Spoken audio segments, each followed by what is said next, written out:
Hey ambitious aspirants, I am Advocate Tamanna and welcome to Anmol Mehta Super 20 IAS. So guys, I am back with another video of our current affairs series AKHBAAR ka GYAAN, JYAAGA KAAM. So this is day 6 and the component we are doing today is environment. So let's start with the questions. Question number 1. Consider the following statements regarding methane emissions.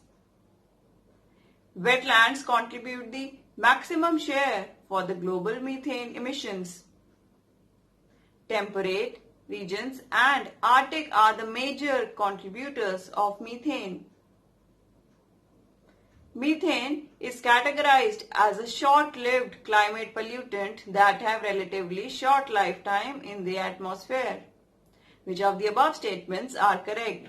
Option A 1 and 2, option B 1 and 3, option C 2 and 3, and option D 1, 2 and 3. The correct answer is option B 1 and 3. The amount of methane in Earth's atmosphere continues to rise. That is the conclusion of 2 new studies from the Global Carbon Project. They found that global emissions of the potent greenhouse gas totaled 576 million metric tons per year for the 2008 to 2017 decade, a 9% increase compared to the previous decade. Across the study for years, wetlands contributed 30% of global methane emissions, with oil, gas and coal activities accounting for 20%. Agriculture, including enteric fermentation and manure management, made up 24% of emissions, and landfills comprised 11%. 64% of emissions came from tropical regions of South America, Asia and Africa, with temperate regions accounting for 32% and the Arctic contributing 4%. Short-lived climate pollutants are powerful climate forces that remain in the atmosphere for a much shorter period of time than carbon dioxide, yet their potential to warm the atmosphere can be many times greater. Certain short-lived climate pollutants are also dangerous air pollutants that have harmful effects for people, ecosystems and agricultural productivity. The short-lived climate pollutants, black carbon, methane, tropospheric ozone and hydrofluorocarbons are the most important contributors to the man-made global greenhouse effect after carbon dioxide, responsible for up to 45% of current global warming. Question number 2. Which of the following clearly shows the importance of carbon dioxide in Earth's atmosphere? It is essential for the growth of plants. It is the most abundant gas in the atmosphere after nitrogen and oxygen. It absorbs the heat directly incoming from the sun, thus warming the planet. Select the correct answer code. Option A 1 only, option B 2 and 3, option C 1 and 3, and option D 1, 2 and 3. The correct answer is option A. So statement 1, green plants use CO2 gas to prepare their food through photosynthesis. Statement 2, argon is the next abundant gas. Statement 3, carbon dioxide in the atmosphere does not absorb the incoming visible radiations coming from the sun, but carbon dioxide blocks the outgoing infrared radiations radiated by Earth. By absorbing infrared radiations, the atmosphere gets heated. This is known as greenhouse effect. The heated atmosphere keeps the Earth warm. Thus, carbon dioxide helps in keeping the Earth warmer by blocking the infrared radiations. So for the reference, I have put a pie chart. Question number 3. Consider the following statements regarding seagrass.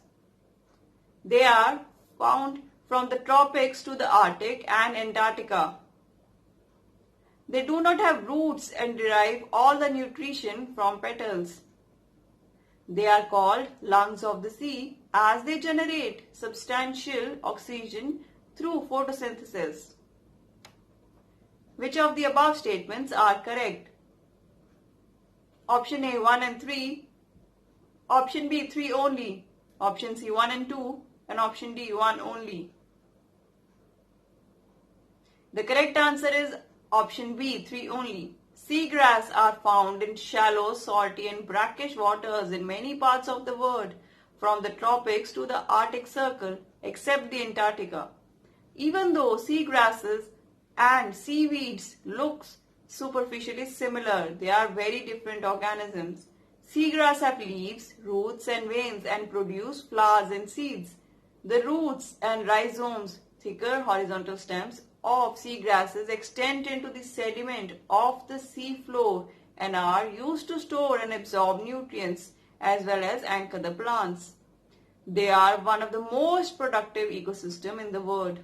Seagrasses provide shelter and food to an incredibly diverse community of animals, from tiny invertebrates to large fish, crabs, turtles, marine mammals and birds.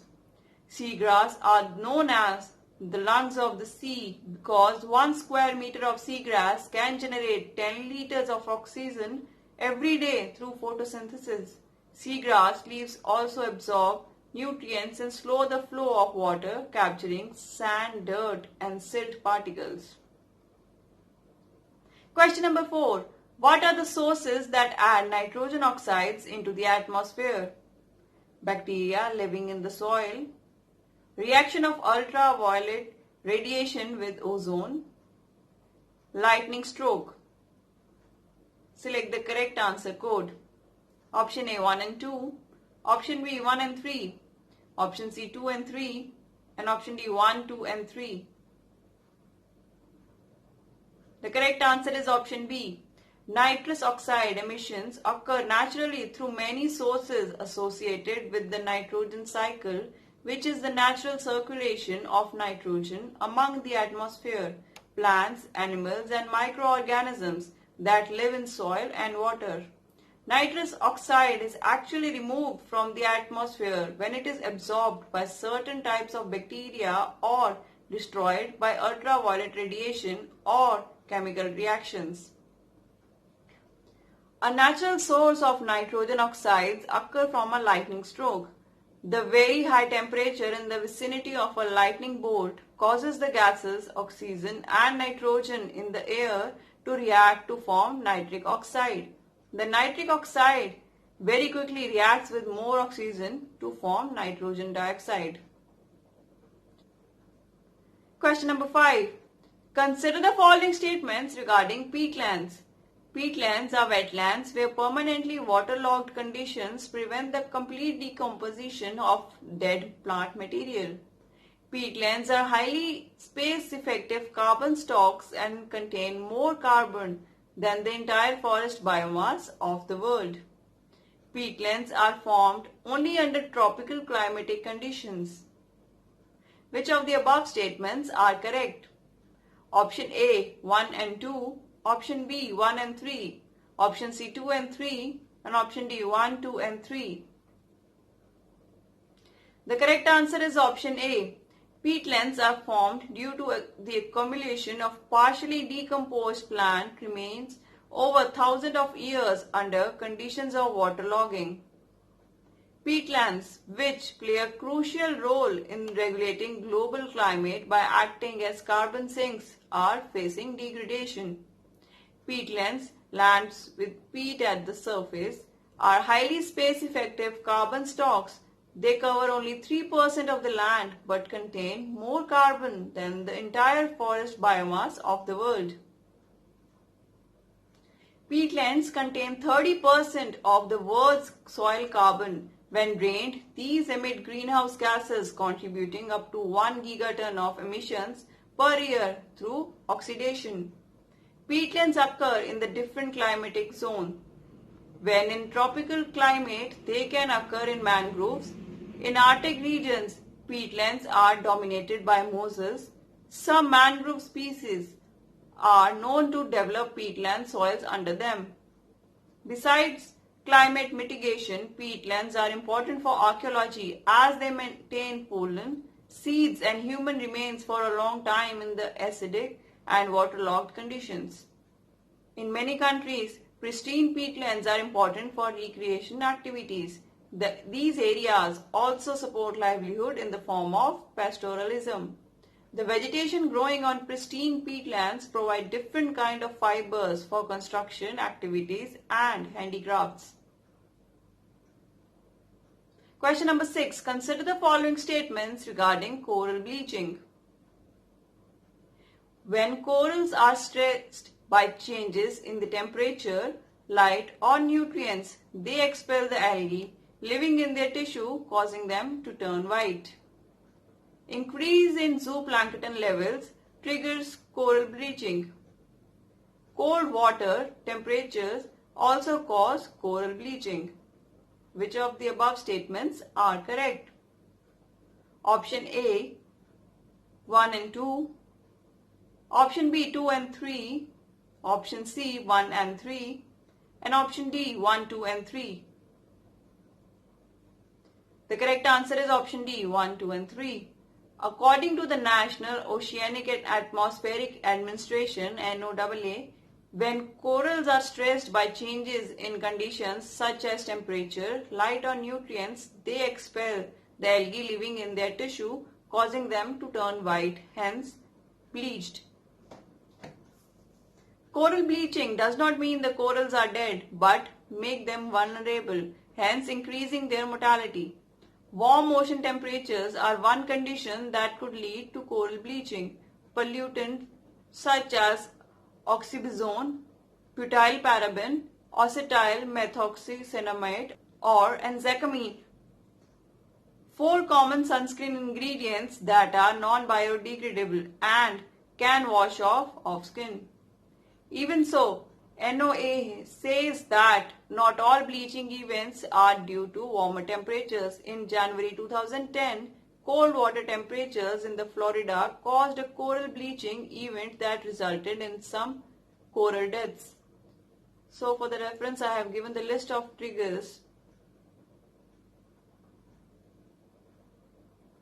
Question number 7. Consider the following statements regarding wetlands. In India, wetlands are regulated under the Environment Protection Rules 1986. Wetlands International is an independent, not-for-profit, global organization that works to sustain and restore wetlands and their resources for people and biodiversity. Which of the above statements are correct? Option A, 1 only. Option B, 2 only. Option C, both 1 and 2. And option D, neither 1 nor 2. The correct answer is option B, 2 only. Wetlands are regulated under the Wetlands Conservation and Management Rules 2017. The 2010 version of the rules provided for a central wetland regulatory authority. The 2017 rules replaced it with state-level bodies and created a National Wetland Committee which functions in an advisory role. The newer regulations removed some of the items from the definition of wetlands, including backwaters, lagoon, creeks and estuaries. Wetlands International is a global organization that works to sustain and restore wetlands and their resources for people and biodiversity. It is an independent, not-for-profit global organization supported by government and NGO membership from around the world. Question number 8. Arrange the following ecosystems in the decreasing order of biomass productivity. Coral reefs, open ocean, tropical rainforest, deserts. Select the correct answer code. Option A 1, 3, 2 and 4. Option B 3, 1, 2 and 4. Option C 3, 1, 4, 2. And option D 1, 3, 4, 2. So the correct answer is option B.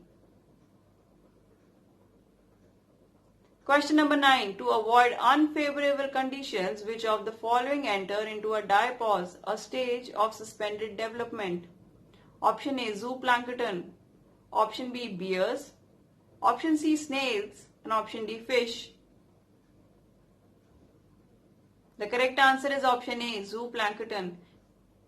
In animals, the organism, if unable to migrate, might avoid the stress by escaping in time. The familiar case of bears going into hibernation during winter is an example of escape in time. Some snails and fish go into estivation to avoid summer-related problems, heat and desiccation. Under unfavorable conditions, many zooplankton species in lakes and ponds are known to enter diapause, a stage of suspended development. Question number 10. Consider the following statements.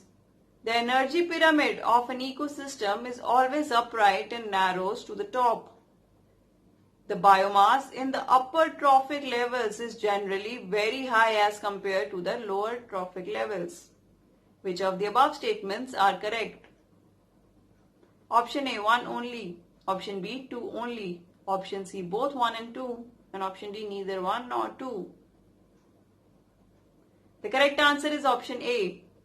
Since each higher trophic level receives only a fraction of energy of lower trophic levels, the energy pyramid is narrow at the top.